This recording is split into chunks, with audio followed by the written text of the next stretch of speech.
আপনি এবং আপনারা জানতে চেয়েছেন আমি কে। আপনারা বলেছেন আশরাফুল মাখলুকাত মানুষ, কিন্তু আমি হলাম সেই কাঠামো যে একটা মাংস, পোশাক, সভ্যতা ইত্যাদি ইত্যাদি বয়ে বেড়াচ্ছে। আমার মগজানা হয়েছে বার্কিংহাম প্যালেসের কোনো রেফ্রিজারেটর থেকে, আর তা রাখার শক্ত খুলি দিয়েছে প্যান্টাগন, আর এই দারুণ মেরুদণ্ড ইজ মেড বাই জাপান।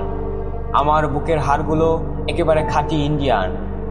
আমার চোখ জোড়া বানিয়ে আনা হয়েছে ভ্যাটিকান সিটি থেকে, দৃষ্টির গভীরতা দিয়েছে অ্যাথেন্স, জ্ঞানের সীমানা চীনের প্রাচীরে সমাহিত কনফুসিয়াস।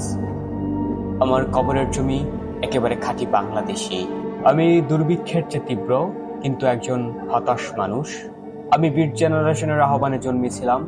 জুরিখে একদল বেয়ারা শিল্পীর লাভালতয়ের পত্রিকার পাতায় আলপিনের খোঁচা মারতেই আমি 19 শতকের চিহ্ন কোমর থেকে বেরিয়েছি।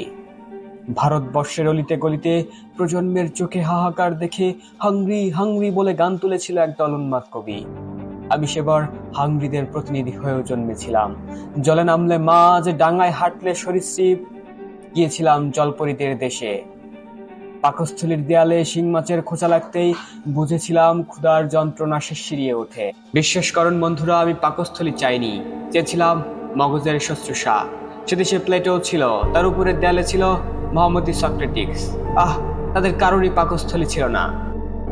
দার্শনিকদের পেট থাকতে নেই, থাকবে কেবলই ভাবনা, আর সেই ভাবনায় উঠে আসে নারী।